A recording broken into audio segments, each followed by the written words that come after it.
Bien-aimés frères et sœurs, encore une fois, shalom à vous tous qui nous suivez en direct et surtout aussi à tous ceux-là qui nous suivent en différé. Nous sommes en train de parler sur un thème, les fondamentaux de l'évangile de la grâce. Dimanche passé, nous avions parlé sur le temps qu'Abraham a vécu. Est-ce que cela était le temps de la grâce ou le temps de la loi? Voyez-vous, bien-aimés, lorsque nous parlons de ces choses, nous apportons les éclaircissements afin que n'ayez pas de doute ou bien de difficultés lorsque vous méditez la parole et ou plutôt, ou bien même surtout lorsque vous partagez avec les amis. Le temps ou bien la dispensation de la grâce, c'est la dispensation de la nouvelle alliance. Quand on parle de la nouvelle alliance, ça veut dire qu'il y a eu une ancienne alliance et il y en a une nouvelle alliance. Et nous savons que dans la Bible, nous avons que deux alliances. Même si nous pouvons dire que Dieu avait fait alliance avec Abraham, avec Enoch ou Noé, mais vous devez comprendre que ces temps-là, Dieu traitait individuellement avec les individus ou bien avec les hommes. Et c'est la même chose que Dieu a traité avec ces gens-là. Lorsque Dieu a choisi un peuple, il a tout simplement répété ou ramené les mêmes choses qu'il avait déjà traitées auparavant avec les individus pour pouvoir maintenant traiter avec son peuple. Et de ce fait, il était dans l'obligation, si je me peux me permettre de le dire, de pouvoir écrire ces choses pour éviter que Dieu puisse parler individuellement parce que sa promesse était que ce peuple devait être nombreux à tel point qu'on ne pouvait pas leur compter. Voilà pourquoi donc nous avons dit que Abraham n'a pas vécu la dispensation de la grâce telle que nous le connaissons, mais Abraham a vécu aussi le temps de la loi, puisque la loi ne commence pas au mont Horeb ou bien à Sinaï, comme le prétendent beaucoup, mais la loi a commencé ou bien a eu ses origines depuis l'Éden. Voilà donc, bien aimé, le résumé de ce que nous avons traité dimanche passé. Et aujourd'hui, bien aimé, nous allons continuer à parler les fondamentaux de l'évangile de la grâce et nous allons répondre à cette question. Combien y a-t-il de testaments dans la Bible? Que l'Éternel nous soit richement favorable et nous vous souhaitons la bienvenue et les bienvenus dans cette école de la grâce de Dieu. Combien y a-t-il de testaments dans la Bible? Voyez-vous, si je pose la question comme ça, chacun pourra répondre selon la connaissance qu'il a. Donc ça, bien aimé, vous êtes libre de pouvoir répondre. Vous savez qu'ici, dans cette école de la grâce, vous avez l'autorisation de pouvoir poser vos questions et nous, selon la grâce que l'Éternel nous donne, nous essayons aussi de vous répondre. Donc, cette question se pose.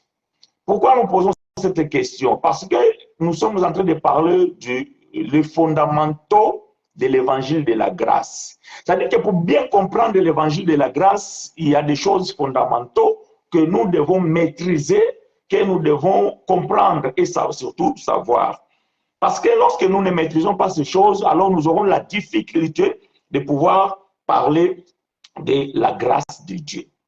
Bien aimé, il y a ce qu'on peut dire sur la grâce et il y a l'enseignement de la grâce. Je vais m'exprimer ou bien je vais me faire comprendre. Un homme peut venir ici vous dire qu'aujourd'hui nous allons parler de la grâce. Nous allons parler de la grâce de Dieu. Nous allons parler de ceci. Oui, c'est bien. Mais l'enseignement de la grâce, c'est toute une autre chose. Nous pouvons parler du mariage dans la grâce. Nous pouvons parler de la mort dans la grâce. Nous pouvons parler de la vie quotidienne dans la grâce. Nous pouvons parler de la dîme dans la grâce. Nous pouvons parler du baptême dans la grâce. Donc, ça veut dire que nous pouvons parler tous les thèmes de la Bible, mais nous allons les parler dans la grâce. Ça veut dire que la grâce, c'est tout un enseignement. Or, vous allez comprendre que la grâce, c'est l'explication de la loi. Parce que vous ne pouvez pas parler de la grâce sans pourtant toucher la loi. Or, la loi étant l'ombre, n'avait pas l'exactitude des choses. Donc, la loi ne nous donnait pas l'éclairage. Voyez-vous, la loi ne nous donnait pas l'éclairage, ou bien il n'y avait pas la lumière. Voilà pourquoi le bien-aimé frère Esaïe, le prophète, il va dire que à la loi et au témoignage, si on ne parle pas ainsi, il n'y aura pas l'aurore. L'aurore, c'est la petite lumière qui s'élève le matin. Or, nous comprenons que nous apportons la lumière. Parce que le prophète, en disant ces choses, il savait bien que dans leur temps, la lumière n'était pas encore. Parce que la lumière est venue, mais la lumière a été rejetée. Jean chapitre 1, à partir du premier verset. Et vous allez comprendre, je pense que c'est le verset 8. La lumière était là dans le monde, mais le monde l'a rejetée. Donc, nous comprenons que la lumière, c'est Christ. Donc, lorsque nous touchons la Bible, lorsque nous rentrons dans la Bible, de la Genèse jusqu'à l'Apocalypse, bien aimé, nous devons trouver cette lumière. Nous devons trouver cette lumière parce que toute la Bible ne parle que de lui. Donc, Christ est le personnage principal des Écritures. Donc, la Bible, elle, en tout entière, elle est christocentrique. Mais quand nous parlons de la grâce, c'est l'explication de la loi. C'est-à-dire que nous parlons de Jésus-Christ dans ses œuvres et l'application de ce que lui, il a conquis à la croix se manifeste dans notre vie. Parce que c'est nous qui sommes les bénéficiaires de la grâce de Dieu. Voyez-vous? Donc, nous sommes les bénéficiaires de la grâce de Dieu. Parce que les anciens, ou les ancêtres, c'est-à-dire que ceux qui ont vécu le temps de la loi, ils ont reçu la révélation qu'il y a une dispensation. Ils ont même peut-être fait des expériences, mais ce n'était pas pour eux et n'ont pas su retrouver cette lumière que donne l'évangile de la grâce ou dans la dispensation de la grâce. C'est ainsi que bien-aimé frère Pierre va dire que les prophètes ayant prophétisé touchant la grâce, voyez-vous, touchant la grâce, ils ont fait de ce sujet l'objet de leurs recherches. Donc, et ils recherchaient quand est-ce que le temps de la grâce devait se manifester. Alors que nous vivons le temps de la grâce. Je vais lire cette écriture avec vous, afin que nous puissions comprendre ce que nous sommes en train de dire. Je suis dans le livre de 1 Pierre. 1 Pierre au chapitre 1er, si j'ai la bonne mémoire. À partir du verset 10.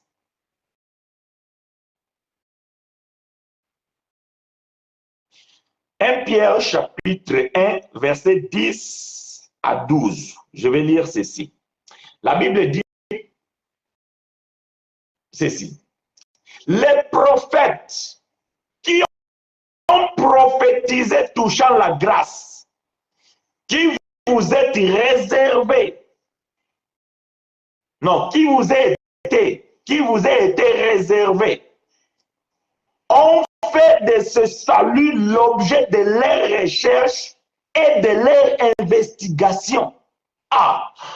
Donc les prophètes, ils ont passé le temps à chercher. Ils ont fait les investigations. Voilà pourquoi Jésus va dire que vous sondez les Écritures, croyant trouver en elles la vie. Cependant, ces Écritures ne parlent que de moi. Donc, cet sondage-là des Écritures, c'est les prophètes qui ont commencé à sonder les Écritures. Parce qu'ils savaient bien que dans ces Écritures-là se cache la vie. Mais cette révélation leur a été cachée parce que ce n'était pas encore le moment. Donc, il ne pouvait pas vivre la gloire de ces choses. Voilà pourquoi Moïse ne devait pas paraître avec la gloire de Dieu devant le peuple, il devait porter le voile. J'aime ces choses. Donc, ces gens-là, ils ont vécu le temps du voile. Donc, ils étaient voilés pour ne pas voir les merveilles de la grâce de Dieu. Je ne parle pas de grâce en tant que faveur. Je parle ici de la grâce en tant que le salut. Voyez-vous? Donc, la loi ne pouvait pas sauver ce peuple-là. Mais les prophètes étant que des envoyés de Dieu, ils savaient que le salut, la vie, se trouvait dans ce qu'ils lisaient, se trouvait dans ce qui est écrit. Mais ils ne savaient pas comment, parce que ces temps-là n'étaient pas favorables. Voilà que le frère Pierre dit, verset 11, voulant sonder l'époque et les circonstances marquées par l'esprit de Christ qui était en eux.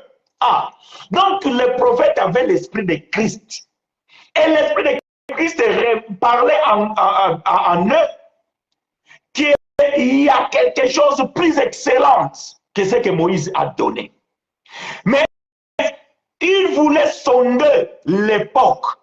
Quand est-ce que ces choses devaient paraître? Et qui atteste d'avance les souffrances de Christ et la gloire dont elle serait suivie. Donc, ce que le prophète sondait attestait déjà la souffrance et la gloire. Ça veut dire que la mort et la résurrection de Jésus-Christ. Mais comme ils étaient dans l'ombre, comme ils vivaient le temps des images, donc ils n'avaient pas l'exactitude.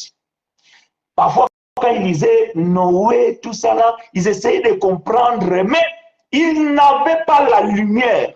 Et ils ont passé tout leur temps à pouvoir sonder les Écritures pour pouvoir trouver la vie. Verset 12, frère Pierre dit ceci, il leur fit révéler que ce n'était pas pour eux-mêmes, mais pour vous, qu'ils étaient les dispensateurs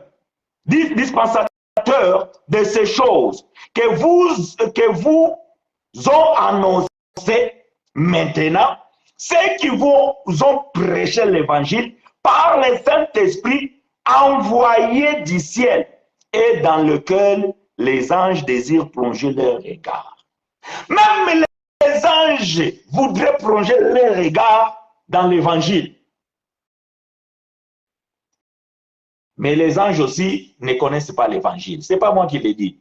Frère Paul dit que si quelqu'un vient et vous prêche un autre évangile, même si un ange du ciel descend et qui vous prêche un autre évangile, contraire de ce que nous avons prêché, qu'il soit anathème. Bien, mais non, je ne sais pas si vous réalisez le poids des mots. C'est-à-dire que Paul atteste que, si vous voulez les Écritures, vous pouvez demander, je vous donne les Écritures. Paul atteste que ce que lui, il a prêché et ce qu'il a reçu au 3e ciel, même les anges n'ont pas pu écouter cela. Mais alors, la question que nous nous posons, où habitent les anges? Voyez-vous? Mais comment ça fait-il ceux qui sont autour du Seigneur n'ont jamais entendu le mystère de ces choses? Mais Dieu fait grâce à un homme. Et il a révélé ces choses à cet homme. Voilà pourquoi, bien aimé, la Bible dit que Paul était la lumière pour les païens. Attention, je ne dis pas ici que Paul était Jésus, ou bien était Dieu, ou bien était le Messie. Non. Mais la Bible atteste que cet homme, c'est lui qui a été envoyé afin qu'il soit la lumière des nations. Voilà pourquoi nous disons que nous avons pour père, ou pour apôtre, ou pour pasteur, comme vous voulez, apôtre Paul. Donc, bien aimé, nous comprenons que la dispensation de la grâce, c'est pour nous. Cela a commencé avec les apôtres, cela a pris son cheminement jusqu'à nos jours. Et moi, frère chinois, je vais quitter cette terre. Cet évangile va continuer. Mais bien aimés qui prêchent aussi l'évangile de la grâce vont quitter cette terre. L'évangile de la grâce va continuer. Parce que cet évangile, ce n'est pas nous qu'on l'a commencé. Aujourd'hui, nous sommes combattus à cause de cet évangile. Parce que les gens pensent que nous avons amené un autre évangile. Non, si nous amenons un autre évangile, nous sommes des anathèmes. Nous ne pouvons pas apporter un autre évangile. Parce que le bien-aimé frère Paul dit que si un autre ange, ou plutôt si quelqu'un d'autre vient, même si un ange du ciel vient, et qu'il ne prêche pas comme Paul, qu'il soit anathème. Et je peux vous dire qu'il y a beaucoup d'anathèmes dans les assemblées des chrétiens sur cette terre. Parce qu'ils ne prêchent pas comme Paul. Voyez-vous, ils ne prêchent pas comme Paul. Très important. Je ferme la parenthèse de cette préambule. C'était juste une introduction. Combien y a-t-il de testaments dans la Bible? Ah, frère chinois, mais il y a deux testaments, l'Ancien et le Nouveau. Est-ce que c'est vrai? Combien y a-t-il de testaments dans la Bible? Qu'est-ce que c'est un testament? Est-ce que vous me comprenez? Qu'est-ce que c'est un testament? Bon. Vous allez comprendre bien aimé, la Bible telle que nous l'avons, dans ce format que nous l'avons, c'est une organisation du temps moderne, je peux dire, parce que si vous ramenez Paul aujourd'hui, ou Pierre, Jacques, Jean et tous les apôtres, ils ne vont pas reconnaître cette Bible que nous avons aujourd'hui. Non. Ils ne vont pas le reconnaître parce qu'ils ne le connaissent pas. Les frères Pierre, frère Paul, frère Jacques et Jean et les autres n'ont jamais eu une Bible telle que nous l'avons là. Non. Parce que le rassemblage de cette Bible dans la format nous l'avons aujourd'hui, c'est fait après ces bien-aimés-là. Mais dans leur temps, ils n'avaient pas la Bible comme nous l'avons. Donc, si nous devions poser la question à frère Paul, combien y a-t-il de testaments? Frère Paul va dire qu'il n'y a qu'un seul testament. Si nous avions l'occasion de poser la question à frère Matthieu, Jacques, Jean et les autres, combien y a-t-il de testaments? Les frères diraient qu'il n'y a qu'un seul testament. Mais si je pose la question aujourd'hui dans notre temps, ou même n'importe quel pasteur ou docteur, combien y a-t-il de testaments dans la Bible? Ils vont me dire qu'il y a deux testaments. Et pourquoi les apôtres ne pouvaient pas dire de deux testaments et nous les disons aujourd'hui deux testaments? C'est parce que la théologie ou les théologiens, ils ont comment dirais-je? Ils ont fait une division de la Bible telle que nous l'avons pour pouvoir dire qu'il y a un Ancien Testament et il y a un Nouveau Testament. Donc, vous le savez, quand vous prenez votre Bible, vous allez commencer dans le livre de la Genèse et quand vous allez arriver au livre de Malachie, vous allez trouver une page. OK? Bon, ça, j'ai dit ça si vous avez une Bible en mode papier. OK? Si vous avez une Bible en mode papier, vous allez trouver une page blanche ou une page avec une prescription, quelque chose, mais vous allez voir peut-être c'est marqué Nouveau Testament.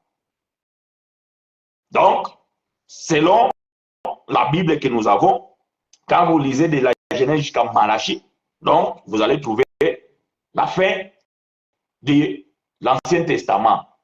Et le Nouveau Testament commence par le livre de Matthieu. Je parle selon la Bible que nous possédons aujourd'hui. Mais nous disons que c'est une fausseté. Nous disons que c'est une fausseté. Dieu n'a jamais organisé les choses de cette manière. Même les apôtres n'ont pas désigné les choses de cette manière. Mais vous devez comprendre une chose. La Bible telle que nous l'avons, nous trouvons dans cette Bible deux alliances. Nous trouvons dans cette Bible deux dispensations. Nous trouvons dans cette Bible un seul testament. Voyez-vous, il n'y a qu'un seul testament. Bon, est-ce que Frère Chinois, il est en train de contredire la Bible? Non. Certainement, je suis en train de contredire les théologiens. Parce qu'il y a un théologien qui me suit, il va dire que je ne suis pas d'accord avec toi. Ça, je suis d'accord avec lui de ne pas être d'accord. La seule chose que nous pouvons nous mettre d'accord avec eux, c'est que nous ne serons pas d'accord. Est-ce que vous me comprenez? Donc, moi, avec un théologien, la seule chose que nous pouvons nous mettre d'accord, c'est que nous ne serons jamais d'accord. Parce que lui, il va insister à dire que la Bible a deux testaments, et moi, je vais l'expliquer que la Bible, il n'y a qu'un seul testament. Mais nous disons dans la Bible, il y a deux alliances. Dans la Bible, il y a deux dispensations. Dans la Bible, il y a deux grands thèmes. Dans la Bible, il y a deux grands prophètes. Mais les testaments, il n'y a qu'un seul testament.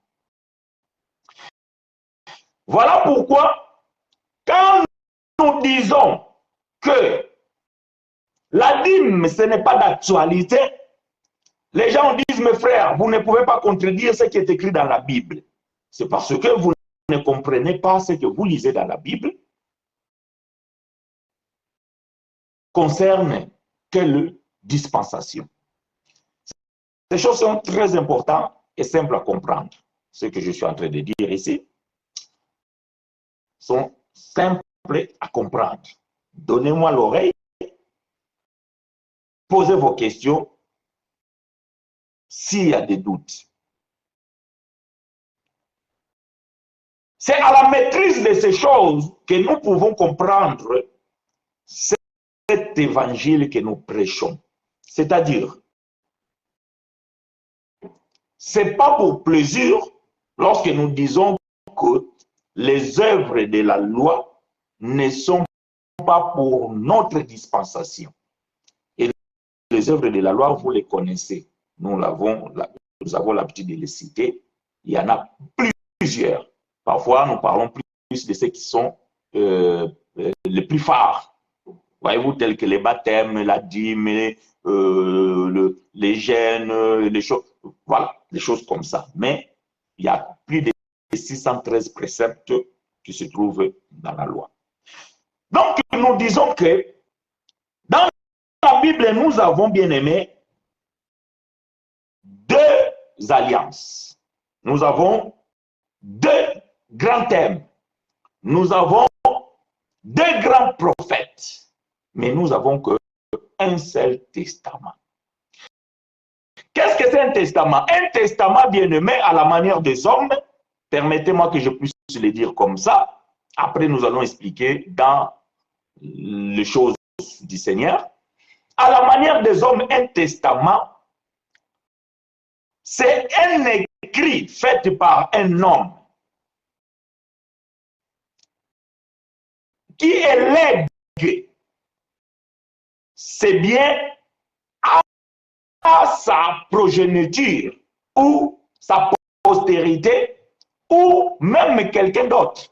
Ce n'est pas forcément les enfants ou la famille. On peut aussi faire un testament, même pour une association, même pour quelqu'un d'autre, même un ami. Donc, c'est un écrit dont on met tout ce qui est notre volonté. Ça veut dire que tous mes biens, si je vais donner ces biens à quelqu'un ou à des gens, je dois écrire mon souhait, ma volonté.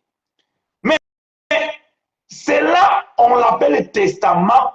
Pourquoi? Parce qu'elle ne prend effet que après la mort du testateur.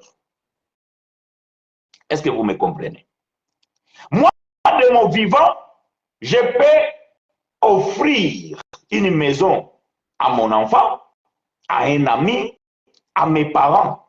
Dès que je l'offre, cela lui appartient. Ça devient à lui. Je le donne de mon vivant. Mais le testament, bien aimé, c'est quelque chose que je mets à l'écrit et c'est une promesse. Voyez-vous, c'est une promesse. C'est-à-dire que quand je mourrai, après ma mort, X, il aura ma maison, Y, il aura ma voiture, S, il aura mon entreprise, H, il aura mes terrains. Voyez-vous, c'est une promesse à venir. Mais cette promesse ne prend que l'effet lorsque je meurs. Aussi longtemps que je suis vivant, cette promesse n'a pas d'effet. Est-ce que vous me comprenez? Aussi longtemps que je suis vivant, cette promesse n'a pas d'effet. Vous pouvez lire les testaments et vous pouvez même vous réjouir et vous dites, ah, quand papa va mourir, quand mon grand frère va mourir, sa maison, c'est moi qui va l'hériter. Tu es content. Mais tant que je ne suis pas encore mort, vous ne pouvez pas bénéficier de ce qui est écrit. Mais je peux aussi changer. Je peux aussi changer d'avis. Je peux aussi ratifier mon testament. Je peux apporter des modifications dans mon testament. Je peux supprimer quelques bénéficiaires et en ajouter d'autres dans mon testament aussi longtemps que je suis encore en vie. Mais après ma mort, vous ne pouvez pas changer le testament. Vous devez respecter tel que les souhaits du défunt. J'espère que nous sommes clairs là-dessus et que je me suis fait comprendre. Si ce n'est pas compréhensible, faites-moi signe, je vais trouver d'autres mots, d'autres termes pour pouvoir expliquer ces choses. Alors, la Bible, c'est un testament. La Bible, c'est un testament.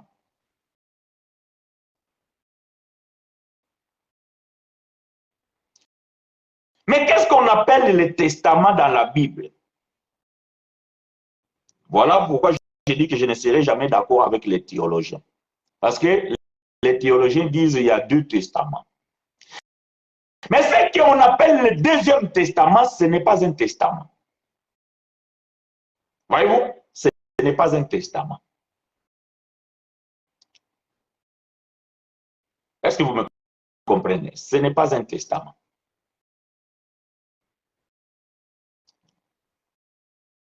Alors pourquoi on dit deux testaments? C'est là la raison de cet enseignement.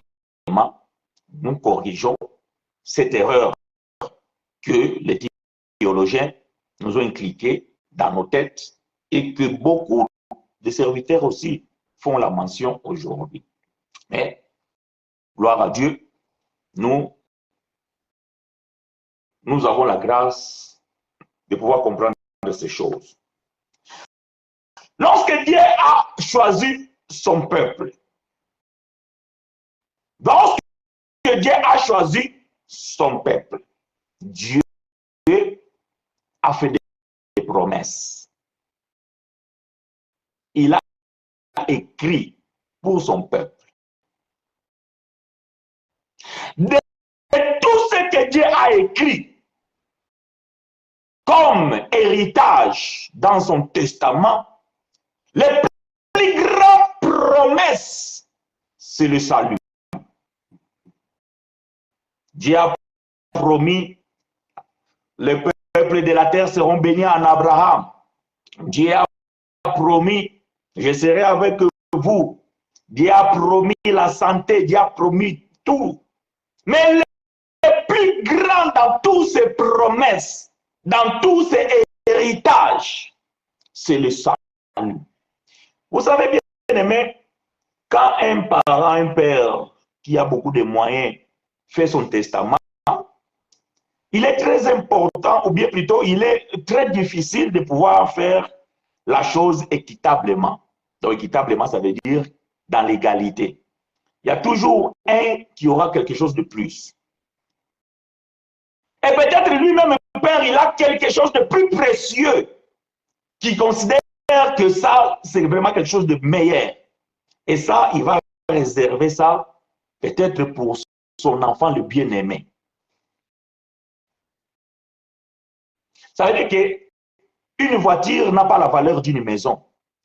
Une maison n'a pas la valeur d'une entreprise. Une entreprise n'a pas la valeur peut-être des champs. Donc, voyez-vous, mais un homme peut tout en posséder et lorsqu'il fait lorsqu'il lègue son testament, donc, les gens vont bénéficier selon ce que lui, il a écrit. Lorsque Dieu a fait le testament, les plus grandes promesses du testament, c'est le salut. Mais qui est le bénéficiaire du salut? Voyez-vous? Qui sont les bénéficiaires du salut? Vous allez comprendre que dans le testament de Dieu, il y a deux éléments à savoir, ou bien des héritières. Lorsque Dieu avait choisi son peuple, Dieu a appelé ce peuple épouse. Et ce peuple, c'est le peuple israélite.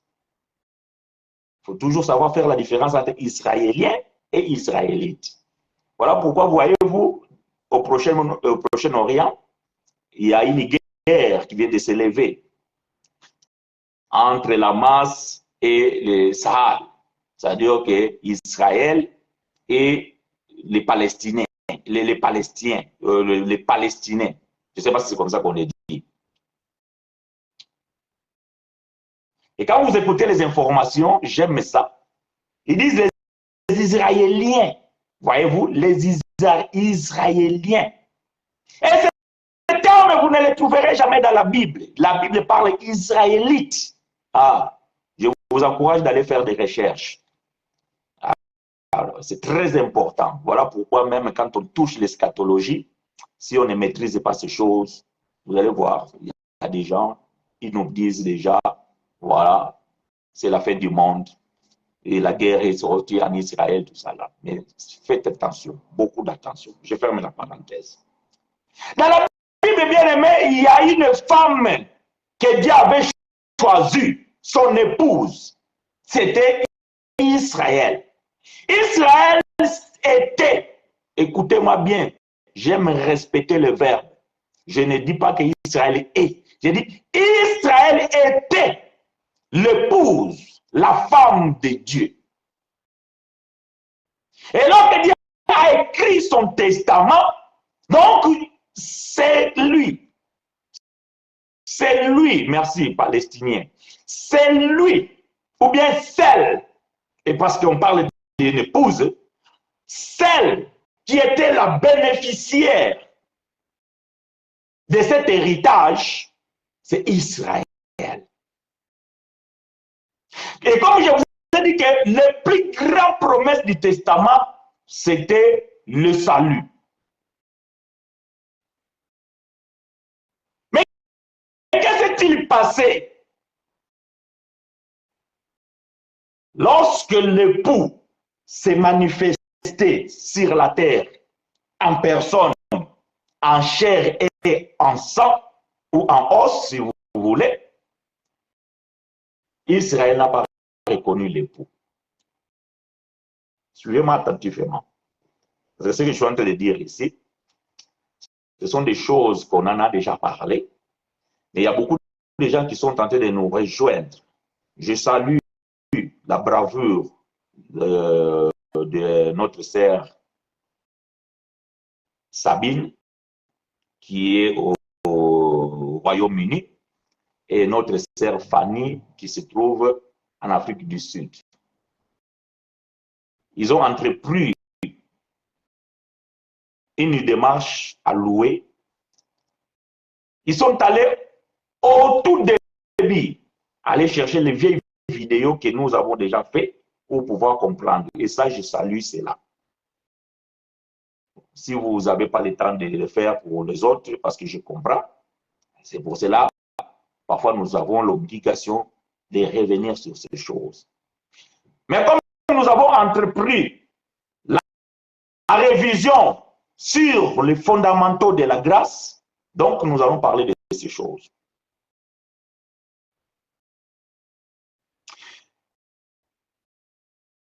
La première femme que Dieu avait choisie, dont était la bénéficiaire des promesses du testament, c'est Israël. Mais lorsque l'époux, Dieu s'est fait chair, Dieu est venu sur la terre. À la rencontre de cette femme ne l'a pas reconnue. Cette femme l'a rejetée. Jean chapitre 1. Cette femme l'a rejetée. Je ne donne pas le verset parce que vous le connaissez. Lorsque cette femme a rejeté l'époux n'avait pas d'autre choix de trouver une autre femme qui devait être la bénéficiaire des promesses qui se trouvaient dans le testament. J'espère que vous me suivez attentivement. Je parle lentement afin que ces choses soient claires. Lorsque cette première femme, elle a rejeté l'époux, l'époux s'est retrouvé à aller chercher une autre femme, afin qu'elle soit la bénéficiaire des promesses qui se trouvent dans le testament.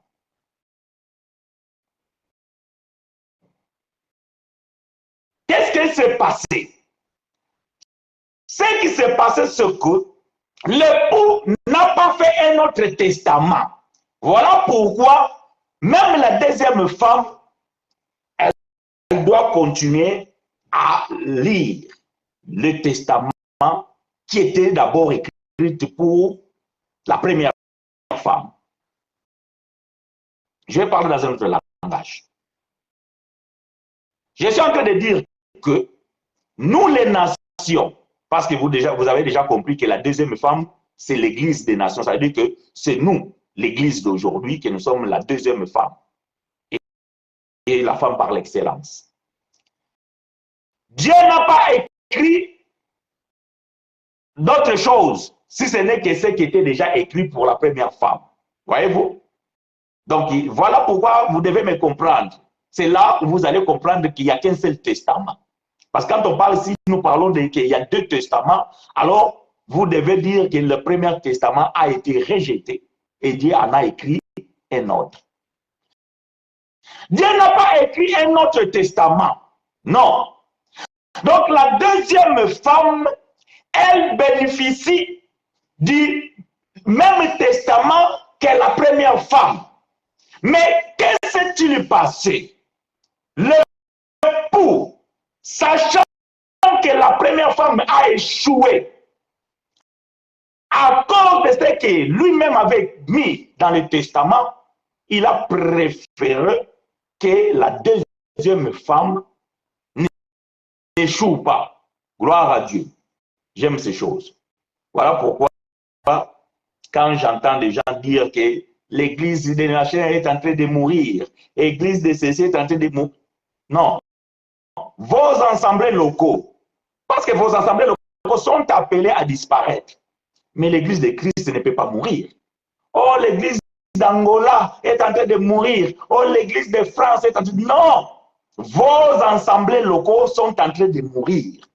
L'église de Dieu ne peut pas mourir. Non, jamais.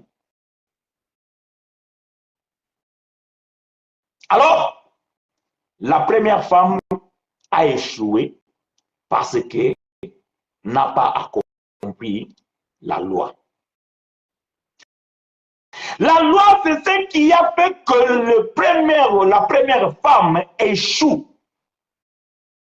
Parce que le testament disait que elle devait accomplir toute la loi. Si elle faille à une seule loi, à un seul commandement, à un seul précepte du testament, elle a échoué dans tout. Elle a échoué dans tout. Et c'est ce qui s'est passé. La première femme, elle a échoué parce qu'elle n'a pas obéi à tout ce qui était écrit dans le testament. Alors, lorsque l'époux résolut de pouvoir trouver la deuxième femme, qu'est-ce qu'elle a fait? Qu'est-ce qu'il a fait plutôt? Il a dit, puisque la première femme a échoué à cause de la loi, je n'aimerais pas que la deuxième aussi, elle échoue. Alors, je dois ôter la loi. Je dois mettre fin à cette loi. Suivez-moi bien attentivement, bien. Voilà pourquoi les jours du mariage, les jours du mariage, c'est-à-dire que la croix, la crucifixion, bon, c'est un terme un peu difficile en français, crucifixion, la croix, la mort du testataire donne l'accès aux bénéficiaires. Ça veut dire que la mort de Jésus à la croix, Jésus a mis fin à la loi, mais Jésus n'a pas mis fin à la parole de Dieu. Jésus n'a pas mis fin aux promesses. Non. La Bible dit Christ est la fin de la loi. La Bible ne dit pas Christ est la fin de la parole.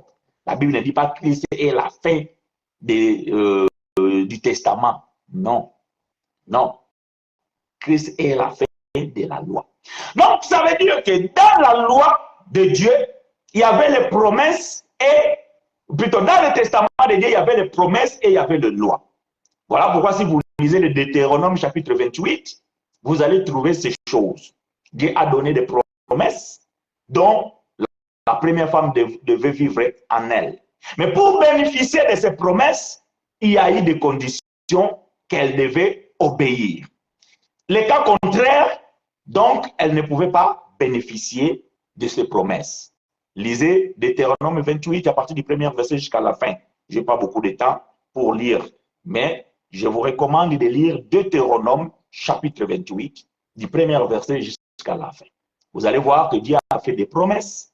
Si vous obéissez à ma loi, si vous faites ceci, tout ça, là, vous aurez ça, vous aurez ça, vous aurez ça. Mais si vous désobéissez à mes commandements, vous n'aurez pas ça, vous n'aurez pas ça. Par contre, vous aurez la maladie, vous aurez les malédictions, etc., etc. Voilà pourquoi la première femme a échoué. Mais la deuxième femme, Dieu dit, oh, je ne vais plus perdre cette femme parce que j'ai trouvé la plus belle de femmes, l'excellente.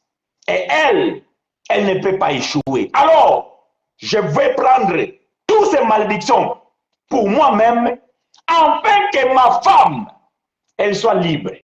Libre de quoi? Libre de malédiction. Faites attention. Ce n'est pas parce que quand on dit l'église est libre, nous sommes libres d'aller faire des bêtises, nous sommes libres de faire la prostitution, libres de faire de voler. Non, non.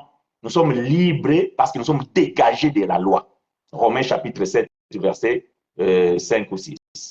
Nous sommes dégagés de la loi. Donc, ça veut dire que la loi ne nous concerne pas. Donc, la loi ne peut pas nous priver de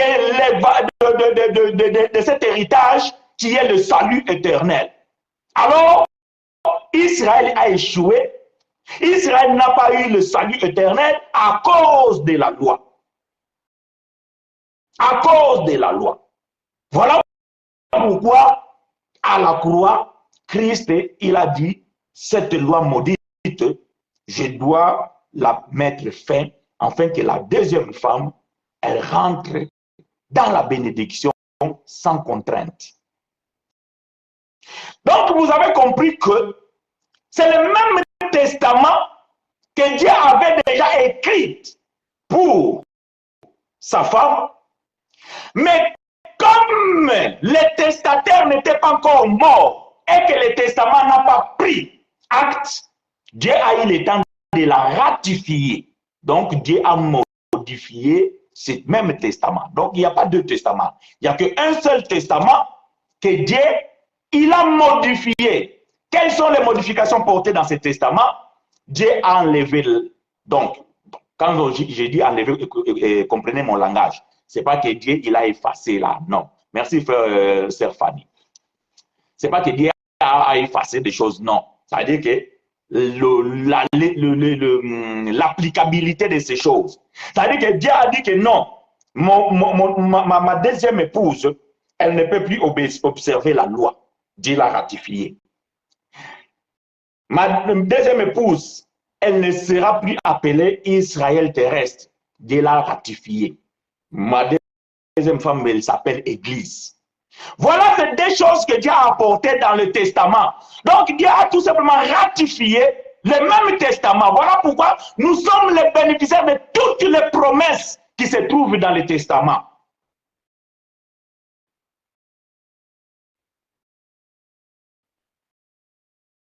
Alors, dans les Écritures.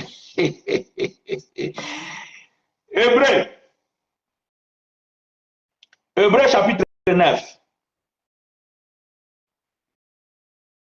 Hébreux chapitre 9, verset 15 à 17.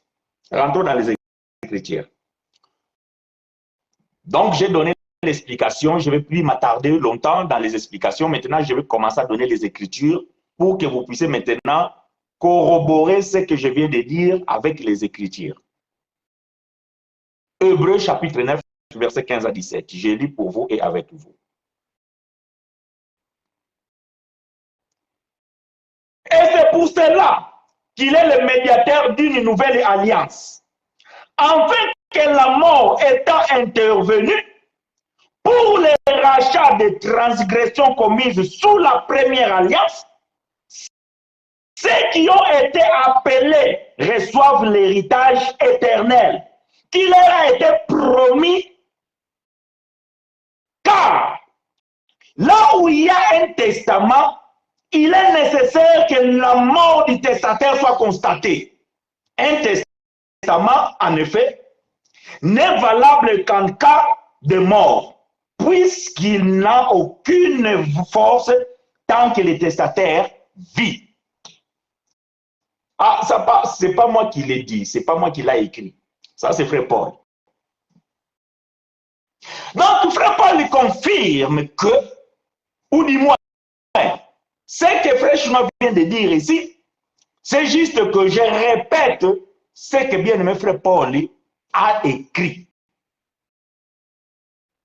Si vous dites qu'il y a deux testaments, alors nous devons constater la mort de deux hommes. Ah, je comprends. Voilà pourquoi les légalistes et les religieux, ils tuent Jésus plusieurs fois. Donc, du coup, ils n'ont pas qu'un testament, ils ont plusieurs testaments. Parce que quand ils prennent la Sainte Seine, ils disent que quand nous prenons ces couples et tout ça là, nous appelons à ta mort. Vous appelez à la mort de quelqu'un qui est déjà mort? C'est absurde. Donc, vous voulez tuer Jésus combien de fois pour avoir combien de testaments? Non. Frère Paul dit, il est mort une fois pour toutes, il ne meurt plus. Il ne meurt plus. Oh, donc, la constatation du testataire ou du décès du testataire a été constatée une seule fois. Lorsque Jésus est mort à la croix, étant que l'époux, il a mis les testaments en exécution. Ça veut dire que pendant tout ce temps-là, Israël marchait avec les testaments. Il savait qu'il y avait le salut dans les testaments. Mais Israël n'a jamais bénéficié du salut parce que les testataires étaient encore en vie. Mais lorsque le testataire est mort, il a acté le testament et les héritiers, ils ont bénéficié du testament. Et le plus grand, ou bien la plus grande promesse du testament, c'est le salut. Voilà pourquoi l'Église est sauvée. Ah, j'aime ces choses. L'Église ne sera pas sauvée comme les gens prétendent dire tout ça là. Non, l'Église est sauvée. L'Église est sauvée. Et ça, sans aucune condition. Voilà ce qu'on appelle la grâce. Sans aucune condition.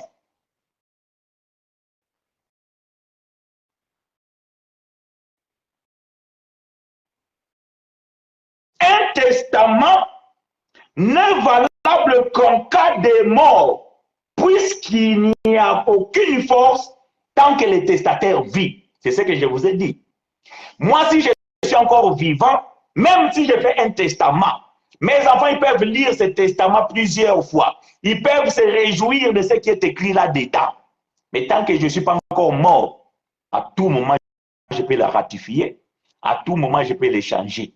Et eux ne toucheront rien tant que je ne suis pas encore mort. Mais le jour que je vais mourir, oh, mes enfants, ne me tuez pas avant. Papa n'est pas encore riche. Attendez que je travaille encore beaucoup pour que je puisse vous faire un bon héritage. Donc, même vous pouvez vous réjouir de ce que papa va vous léguer lorsqu'il va mourir. Mais tant qu'il est encore vivant, ce qu'il a écrit là n'a pas de valeur. Donc, tout ce qui était écrit dans le testament de Dieu, aussi longtemps que Jésus n'était pas encore mort à la croix, n'avait pas de la valeur. Comprenez mon langage, hein? Parce que beaucoup de gens me suivent parfois, ils ne comprennent pas mon langage. Le frère là, il a dit que la Bible n'a pas de valeur, tout ça là. Non, comprenez mon langage. Je répète ce que j'ai dit. Tout ce qui était écrit pour Israël, aussi longtemps que Jésus n'était pas encore mort, n'avait pas de la valeur. N'avait pas de la valeur.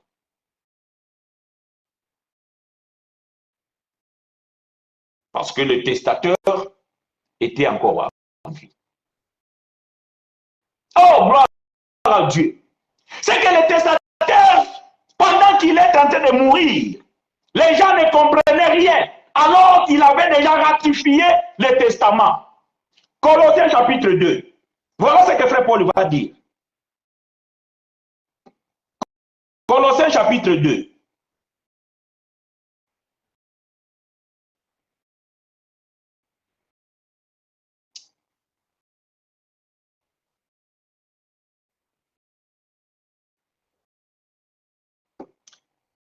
Verset 14 à 17. Colossiens chapitre 2, verset 14 à 17. Il a effacé l'acte dont les ordonnances nous condamnaient et qui subsistait contre nous. Il a détruit en les clouant à la croix. Donc vous comprenez déjà ici que ce n'est pas nous. Parce que Paul était un juif. Et il parlait par rapport à eux qui étaient des juifs, qui étaient les bénéficiaires de la loi. Mais Paul dit que à la croix, Christ, il a effacé. Ah! Oh, frère Chinois, toi, tu as dit que Dieu a ratifié le testament. Donne-nous l'écriture. Voici l'écriture. Ce n'est pas moi qui le dis. Mais vous les lisez, ces choses-là que Paul dit ici, vous les lisez dans la Bible. Mais spirituellement, sont effacées. Et spirituellement, sont effacées. Paul dit qu'il a effacé Il a effacé. Donc, il a ratifié le testament. Il n'a pas effacé les promesses. Les promesses de Dieu ne tarissent point. Les promesses de Dieu sont toujours valables. Jésus ne les a pas effacées. Mais tous ceux qui condamnaient, donc c'est-à-dire la loi, les ordonnances, les préceptes, Paul dit, Christ les a effacés. Donc, ces ordonnances étaient où? Dans les testaments. Ces ordonnances étaient dans les testaments. Mais pour que la femme, parce que nous comprenons, le jour où Christ est en train d'effacer ces ordonnances, c'est le jour où la deuxième femme est en train de naître. Parce que l'Église est née à la croix. Et quand l'Église est sortie, après le testament, il a trouvé dans les testaments, la loi était effacée. Et qu'est-ce qu'il a bénéficié? Toutes les promesses. Et il a gardé les testaments. Un seul testament. Il n'y en a pas deux. Et il n'y en aura pas deux. Après, mais là, ça devient compliqué. Maintenant, nous, depuis qu'on était les enfants à l'école de dimanche, oui, lorsque j'étais enfant, je parlais comme enfant, je réfléchissais comme enfant. Maintenant que je suis adulte, je dois continuer à réfléchir comme un enfant. Aujourd'hui, vous êtes devenus des adultes. À qui veut-on enseigner ces choses? À qui veut-on donner les leçons? Est-ce qu'aux petits-enfants qui viennent de quitter la mamelle ou à des enfants qui viennent d'être sévrés? Ces règles, ces préceptes un peu ici, un peu là-bas. C'est-à-dire que ce que nous enseignons ici, bien que nous avons des enfants spirituellement parlant, mais ce que nous donnons ici, c'est de la nourriture solide pour des hommes et des femmes faits et faites. Maintenant, si toi tu es un enfant, donc nous te prenons par la main afin que tu grandisses avec nous.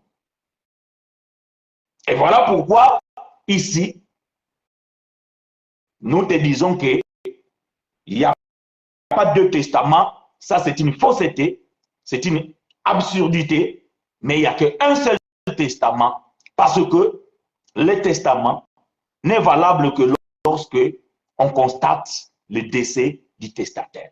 Maintenant, la question que je pose, il y a combien de testateurs dans la Bible? Un seul, Dieu.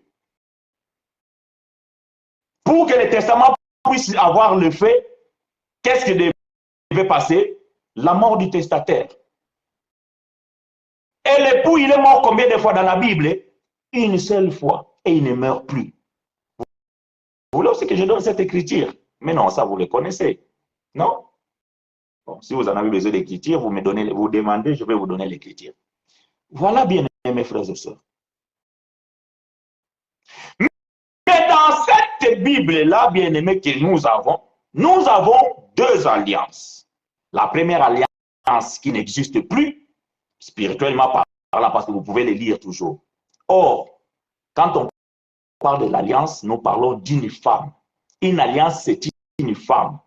Donc, quand je dis ici que la première femme était Israël, Dieu l'a rejeté. Il a enlevé du testament. Et la deuxième femme, c'est la nouvelle alliance, qui est le temps que nous vivons aujourd'hui, donc l'Église. Ça, vous pouvez les trouver dans le livre de Galates, chapitre 4, à partir de verset 20, jusqu'au verset, je pense, 24. Je vais lire avec vous, parce que quelqu'un va dire, mes frères, depuis que tu es en train de nous donner les versets, tu ne lis pas et tout ça là. Alors, comme il y a des paresseux qui n'aiment pas lire, nous allons vous aider à lire ça. Galates, chapitre 4.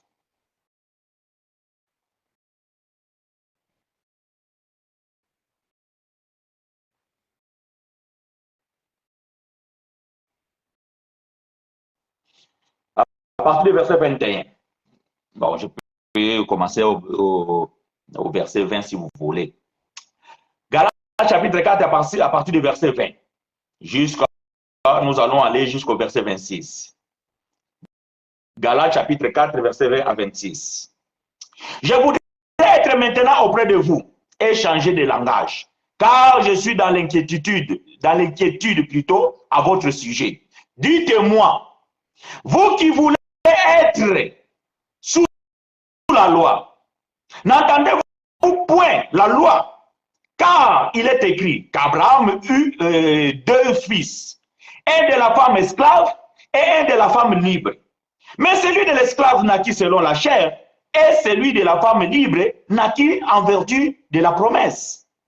Ces choses sont allégoriques. Bon, j'aime la version, ces mères disent ces choses, ce sont des images.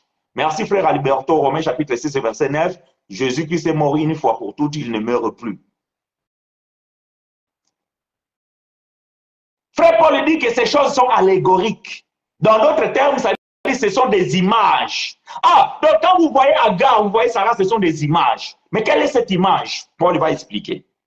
Ces choses sont allégoriques, car ces femmes sont deux alliances. Ah, donc ces femmes sont deux alliances. Donc une alliance, c'est une femme.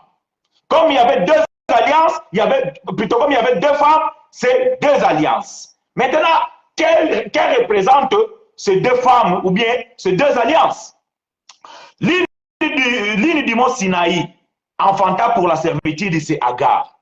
Mont Sinaï, c'est là où Dieu avait donné la loi à Moïse.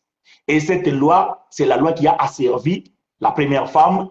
Et cette loi, c'est la loi qui a maudit la première femme. Cette loi, c'est la loi qui a condamné la première femme. C'est ce que Dieu avait donné à Moïse à Mont Sinaï. Et Paul dit ici que la première femme, donc, Paul dit, l'une du mont Sinaï enfanta pour les servitudes, c'est Agar. Car Agar, c'est le mont Sinaï en Arabie et elle correspond à la Jérusalem actuelle. Jérusalem actuelle, ce n'est pas celle que nous sommes en train de voir là en feu. Non, c'est le Jérusalem au temps de Paul. Parce que ce que nous avons là, c'est Jérusalem-là, ces nations-là, ça a été fondé en 1947. Ça, c'est une autre histoire. Je ne suis pas là pour vous raconter des histoires.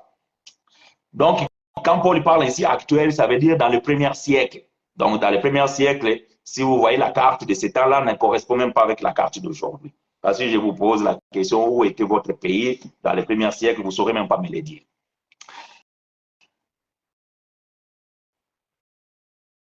Car Agar, c'est le mont Sinaï en Arabie et elle correspond à la Jérusalem actuelle qui est dans la servitude avec ses enfants. Mais la Jérusalem d'en haut est libre. C'est notre mère. Ah, donc la Jérusalem d'en haut, la nouvelle Jérusalem, donc la nouvelle alliance, c'est aussi une femme, c'est la nouvelle alliance. C'est une femme aussi, ça correspond à l'Église. La nouvelle alliance. Mais la Jérusalem d'en haut, c'est notre mère.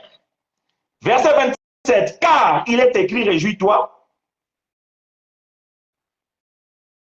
est stérile, toi qui n'enfantes point, éclate et pousse de cris, toi qui n'as pas éprouvé les douleurs de l'enfantement, car les enfants de la délaissée seront plus nombreux que les enfants de celles qui étaient mariées. Donc, voyez-vous, quand nous parlons de deux alliances, nous sommes en train de parler de deux femmes. Mais la première femme, ça veut dire que la première alliance a pris fin pour laisser la place à la deuxième alliance. C'est-à-dire, la première femme a été rejetée pour laisser la place à la deuxième femme. Israël terrestre a eu fin, afin de pouvoir avoir Israël céleste qui est l'Église. Oh, bien, comment vous ne pouvez pas comprendre ces choses? Gloire à Dieu. Est-ce que vous me recevez?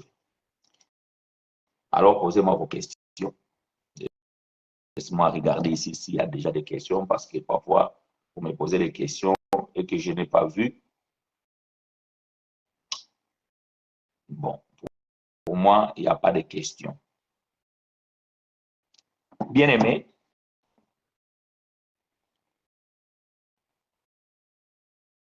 je ne vais pas être trop long aujourd'hui. De toute façon, c'est toute une série d'enseignements que nous sommes en train de parcourir, les fondamentaux de l'évangile de la grâce. Donc, nous allons continuer. Nous allons parler de ces choses. Nous allons parler des alliances. Nous allons toucher les thèmes, les grands thèmes des alliances. Nous allons parler des plus grands prophètes de tout le temps. Nous allons parler des deux grands prophètes de la Bible. Donc, nous allons parler de ces choses. Et si vous avez des questions qui viennent après, n'hésitez pas non plus de l'écrire par WhatsApp, Messenger, Facebook, YouTube, là où partout vous avez la possibilité de pouvoir nous communiquer. Faites-les, bien-aimés, et nous allons tenir compte de cela et nous allons venir avec l'écriture ou les écritures pour